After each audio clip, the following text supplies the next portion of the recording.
अस्सलामुअलैकुम एवरीवन। आज का जो हमारा टॉपिक है वो है इम्पोर्टेंस ऑफ बायोमैकेनिक्स कि हमारे पास बायोमैकेनिक्स का इम्पोर्टेंट क्या है। बायोमैकेनिक्स जो है वो हमारे पास स्टडी है हमारे पास लिविंग बॉडी की। जब लिविंग बॉडी पे कोई फोर्स या फोर्स इफेक्ट एक्ट करता है तो इसकी रिज़ल्ट में हमारे पास क्या आता है, हमारे पास मूवमेंट जनरेट होगी, मूवमेंट प्रोड्यूस होगी। तो हम बायोमैकेनिक्स में ये पढ़ते हैं। अब हमारे पास इम्पोर्टेंस ऑफ बायोमैकेनिक्स क्या है कि बायोमैकेनिक्स जो हम पढ़ते हैं इसका हमारे पास क्या अहमियत है कि इससे हम क्या क्या फ़ायदे ले सकते हैं। तो इम्पोर्टेंस ऑफ बायोमैकेनिक्स में हम ये पढ़ेंगे। सबसे पहला जो हमारे पास है इम्पोर्टेंस में वो है हमारे पास स्पोर्ट परफॉर्मेंस। अब इस वर्ड का क्या मतलब है, स्पोर्ट परफॉर्मेंस। जब हमें बायोमैकेनिक्स का पता होगा तो हम जो स्पोर्ट्स करते हैं, जो गेम्स करते हैं, जो जो प्लेयर्स होते हैं, जो एथलीट्स होते हैं, उनको हम एजुकेट करते हैं। जो उनके कोचेस होते हैं, उनके फिजियोथेरेपिस्ट होते हैं, वो उनको बताते हैं कि आपने इस एंगल पे मूवमेंट करनी है, इतनी लिमिटेशन में आपने मूवमेंट करनी है। इससे अगर ज़्यादा आप मूव करेंगे, आप किसी गलत डायरेक्शन में एक स्टेप लेंगे, फॉरवर्ड जाएंगे, तो आपकी इस वजह से, आपके इस मूवमेंट की इस स्टेप के वजह से ये हमारे पास लिगामेंट है या मसल्स है, इसकी हमारे पास क्या हो सकती है, इंजरी हो सकती है। और ये सब हमें क्या बताता है, ये हमें बायोमैकेनिक्स ही बताता है। और बायोमैकेनिक्स के थ्रू हम एथलीट्स को एजुकेट करते हैं, फिजियोथेरेपिस्ट उसको एजुकेट करते हैं कि आपने इस एंगल में स्टेप को लेना है, मूवमेंट परफॉर्म करना है, इतनी लिमिटेशन में करना है, इससे ज़्यादा नहीं करना। तो स्पोर्ट्स परफॉर्मेंस हमें का एक जो इम्पोर्टेंस है वो बायोमैकेनिक्स की वजह से है कि इसकी वजह से हमारे पास जो इफ़िशियंसी है, जो स्पोर्ट्स की इफ़िशियंसी है एथलीट्स की, वो बढ़ जाती है, पावर उनका बढ़ जाता है, क्योंकि वो फिर एक रिदम को, एक साइकिल को एक सही डायरेक्शन में परफॉर्म करते। अगर हमारे पास फुटबॉल प्लेयर है और वो एक गलत डायरेक्शन में किक करता है, किक आउट करता है बॉल को, तो हमारे पास क्या है कि उनकी एसीएल की इंजरी आ सकती है। एसीएल क्या है, एंटीरियर क्रूशिएट लिगामेंट है, जो हमारे पास नी जॉइंट पे है। तो जो हमारे पास फिजियोथेरेपिस्ट होते हैं और जो उनके कोचेस होते हैं, वो उनको बताते हैं कि आपने ऐसे ऐसे डायरेक्शन में मूवमेंट नहीं करनी, तभी उनकी स्पोर्ट्स परफॉर्मेंस जो है वो हमारे पास इंक्रीज़ होगा, उसमें एडवांसमेंट आएगी, अच्छाई आएगी। तो ये था एक ही पॉइंट कि हमारे पास स्पोर्ट्स परफॉर्मेंस जो इंक्रीजमेंट है, उसकी एफिशिएंसी और उसके पावर जो है वो ज़्यादा होने में किसका रोल है, बायोमैकेनिक्स का रोल है। दूसरा जो है हमारे पास वो कौन सा पॉइंट है कि बायोमैकेनिक्स का दूसरा इम्पोर्टेंस क्या है, तो वो है हमारे पास इंजरी प्रिवेंशन, या क्या करता है, इंजरी प्रिवेंट इंजरी। अब इसका क्या मतलब है कि प्रिवेंट इंजरी करते हैं। हमें जो हमारे रिसर्चर्स होते हैं, जो बायोमैकेनिक्स के रिसर्चर्स होते हैं, वो ऐसे मूवमेंट्स एंड कंडीशन हमें बताता है कि अगर आपने ऐसी कंडीशन और ऐसे मूवमेंट परफॉर्म किया तो आपकी इस लिगामेंट की या आपके इस मसल की या आपके इस जॉइंट की इंजरी आ सकती है।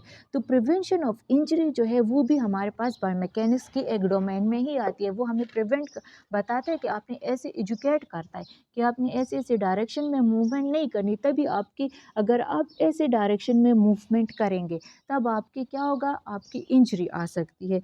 तो ये हमें क्या बताता है, हमें एजुकेट करता है कि आपने प्रिवेंशन, एजुकेट करता है कि आपने ऐसे डायरेक्शन, ऐसे हालात में ऐसे स्टेप नहीं लेना। अगर हम ये कहते हैं कि हमारे पास जो मेनिस्कस की इंजरी है, मेनिस्कस की इंजरी है, तो मेनिस्कस की इंजरी कहाँ पे होगी, जब अगर कोई चीज़ हमारे पास, अगर बॉडी का सारा लोड जो है ना वो नी जॉइंट पे डाल दे, नी जॉइंट पे सारा लोड डाल दे, तो सारे लोड की वजह से हम तो ये कहते हैं कि हमारे पास जो मेनिस्कस है ओनली 45% जो वेट है वो वेट बेयरिंग है, और वो 45% वेट को डिस्ट्रीब्यूट करता है। तो अगर हम सारा लोड, बॉडी का सारा लोड एक ऐसा पोस्चर एडॉप्ट कर ले जिस पे हमारा सारा वेट जो है वो हमारे मेनिस्कस पे आ सकता है, तो वो उससे क्या होगा, उसके मेनिस्कस की इंजरी होगी। जब मेनिस्कस की इंजरी होगी तो वहाँ पे हमारा जो नी जॉइंट पे मूवमेंट है वो अच्छे से परफॉर्म नहीं होगा।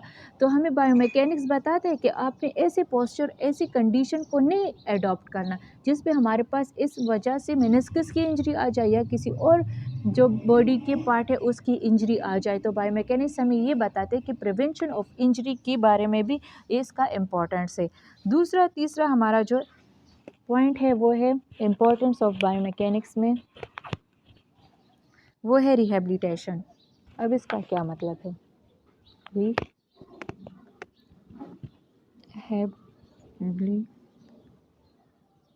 Rehabilitation, rehabilitation. अब जो हमारे पास है रिहेबिलिटेशन, रिहेबिलिटेशन में हम ये पढ़ते हैं कि जब हमारे पास एक ऑर्गन है, एक पार्ट है, तो हम उसके एबनॉर्मेलिटीज़ को आइडेंटिफाई करते हैं और उसकी वीकनेस को आइडेंटिफाई करते हैं। जैसे अगर हम बोल दें कि हमारे पास पेल्विक टिल्ट है, पेल्विक टिल्ट आ गया, तो पेल्विक टिल्ट में हम क्या पढ़ते हैं? वो हमारे पास मस्कुलर इम्बैलेंसेस की वजह से आता है ना, मस्कुलर इम्बैलेंसी, एम्बुलेंसी की वजह से आता है। अब मस्कुलर एम्बुलेंसी का क्या मतलब है? या तो कुछ मसल हमारे पास टाइट होंगे, या कुछ मसल जो है वो हमारे पास क्या होंगे? वीक होंगे। तो या तो वीक मसल की वजह से या टाइट मसल्स की वजह से हमारे पास पेल्विक टिल्ट आता है। पेल्विक टिल्ट क्या है? या तो हमारे पास जो पेल्विस है, जो हमारे पास पेल्विस बोन है, हिप बोन है, वो हमारे पास सही पोजीशन में नहीं होगा, या तो वो एंटीरियरली जाएगा, या वो पोस्टीरियरली जाएगा, या वो हमारे पास लेटरली जाएगा, या फुली रोटेट होगा, बिल्कुल फुली रोटेट होगा, तो वो हमारे पास पेल्विक टिल्ट आता है।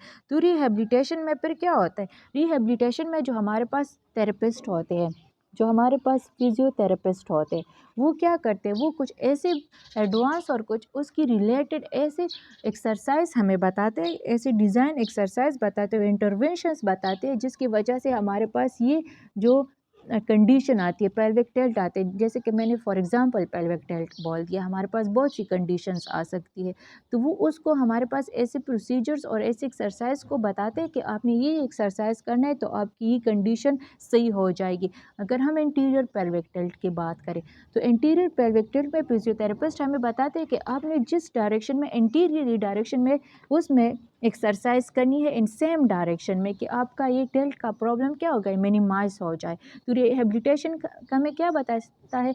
ऐसे थेरेपीज़ को वो डिज़ाइन करता है, ऐसी थेरेपी और एक्सरसाइज को वो डिज़ाइन करता है कि वो इशू जो है वो हमारे पास ख़त्म हो जाए या मिनिमाइज हो जाए।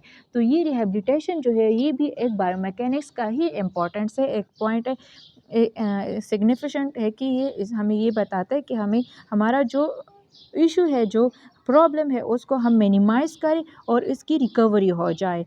सही है। अब हम दूसरा क्या पढ़ते हैं? हमारा जो चौथा इम्पोर्टेंट है, 4 नंबर बायोमैकेनिक्स का, वो हमारे पास क्या है? वो हमारे पास है एर्गोनॉमिक्स, एर्गोनॉमिक्स। एर्गोनॉमिक्स क्या है? एर्गोनॉमिक्स में हम ये पढ़ते हैं, जो हम मूवमेंट्स परफॉर्म करते, हम कोई पोस्चर लेते तो उसकी लिमिटेशन को हम पढ़ते, या हम ये पढ़ते जो हम एक्टिविटी करते। एक पर्सन है, हम उसके क्या पढ़ते हैं? जो वर्क प्लेस है, जहाँ पे वो फिज़िकली इन्वॉल्व है, जहाँ पे वो मेंटली इन्वॉल्व है, या जहाँ पे वो एक कम्युनिटी फॉर्म में काम करता है, या ऑर्गेनाइजेशन फॉर्म में है, काम करते, तो वो इस सब को कलेक्टिवली जो है वो इकोनॉमिक्स में हम ये सब पढ़ते, कलेक्टिवली ये पढ़ते कि एक पर्सन है, वो एक जगह पे काम कर रहा है, तो वो उसका काम किस तरह है, उसका काम का उसकी बॉडी पे क्या इफ़ेक्ट आ सकता है, तो वो हम किस चीज़ में पढ़ते? इकोनॉमिक्स में पढ़ते। और इकोनॉमिक्स जो है वो ही हमारे पास इंपॉर्टेंट से पॉइंट है बायोमैकेनिक्स का। अगर हम क्या कहें, और इसका मेंटली अगर उस पर ज़्यादा लोड आ रहा है, तो उस पर मेंटली क्या इफ़ेक्ट आ रहे, तो ये हम एर्गोनॉमिक्स में पढ़ते। अगर हम गुड लिफ्टिंग की बात करें, हम फिज़िकली इन्वॉल्वमेंट की बात कर रहे हैं, तो हम ये भी कहेंगे ना कि बॉडी किस तरह से फिज़िकली इन्वॉल्व है। अगर हम लिफ्टिंग की बात करें, लिफ्टिंग का क्या मतलब है? अगर हम किसी चीज़ को उठा रहे हैं, किसी लोड को उठा रहे हैं, फॉर एग्ज़ाम्पल कोई बॉक्स पड़ा है, नीचे कोई बॉक्स पड़ा है, तो हम इसको किस तरह से उठाएँगे? तो अगर हम गुड लिफ्टिंग की बात करें, गुड लिफ्टिंग क्या है? तो सबसे पहले हम क्या करेंगे, सबसे पहले हम एक चीज़ को जब हम उठाएंगे तो सबसे पहले हम बेंड होंगे, बेंड होंगे, बेंड करेंगे नी को एंड हिप को। कितनी डिग्री पे, 90 डिग्री पे हम फ्लेक्शन में जाएंगे। जब हम फ्लेक्शन में जाएंगे 90 डिग्री, नी और हिप को दोनों को 90 डिग्री पे फ्लेक्स करेंगे। फिर अपने आप को जो बॉडी है उसको सेंटराइज्ड करेंगे, centralised body on load, body on load. जो हमारा लोड पड़ा है, जो हम चीज़ को उठा रहे उस पे बॉडी को इस तरह सेंटराइज करेंगे।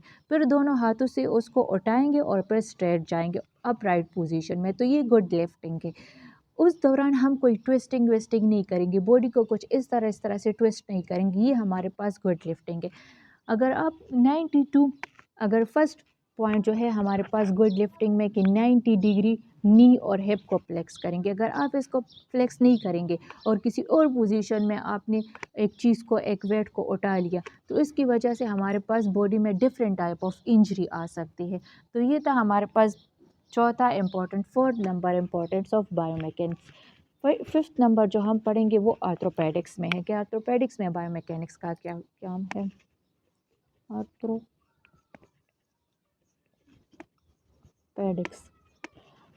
जब हम आर्थ्रोपेडिक्स में पढ़ेंगे तो आर्थ्रोपेडिक्स में हम क्या पढ़ेंगे। अगर हमारे पास एक बोन है और उसकी फ्रैक्चर हो गया है, फ्रैक्चर हो गया है, बायोमैकेनिक्स हमें बताते हैं कि हम एक मूवमेंट, एक स्ट्रक्चर को पढ़ते हैं और फिर स्ट्रक्चर में हम ये पढ़ते हैं कि उसके फंक्शंस को पढ़ते हैं और उसकी रिजल्ट में हमारे पास एक क्या होगा, मूवमेंट जनरेट होगा। जैसे हम मसल्स पढ़ रहे हैं और मसल्स की कॉन्ट्रैक्शन और रिलैक्सेशन की रिजल्ट में हमारे पास क्या होगा, मूवमेंट प्रोड्यूस होगा।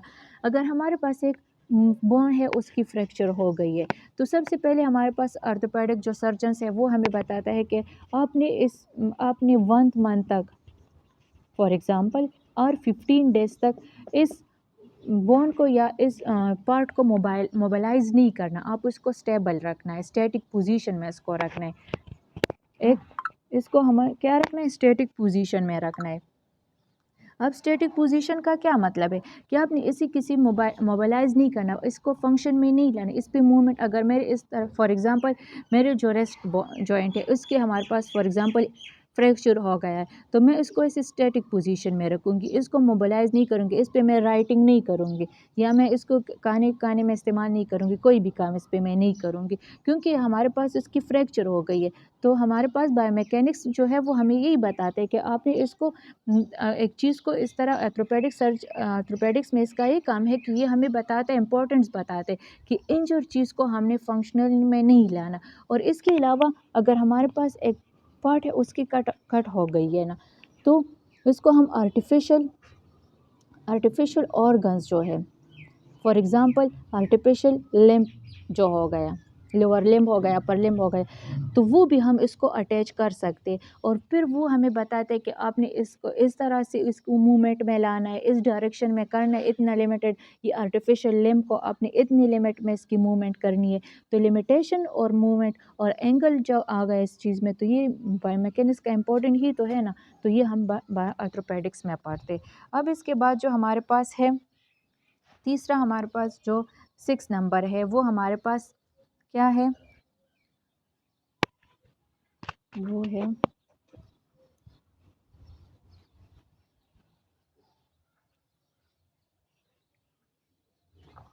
Biomedical engineering.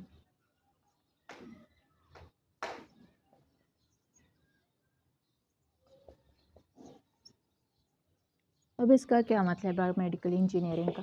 बायोमेडिकल इंजीनियरिंग का मतलब है अगर हमारे पास एक बॉडी का पार्ट है वो डीजेनरेटेड है, या हमारे पास एक पार्ट है वो ख़राब हो गया है, या हमारे पास एक बोन है और उसकी इंजरी हो गई है, या अगर हम इस तरह से बात करें अगर ये हमारे पास है पेल्विस है और ये हेड ऑफ फीमर है, सही है, ये पार्ट और ये पार्ट जो है वो ख़राब हो गया, इसकी डीजनरेशन हो गई है।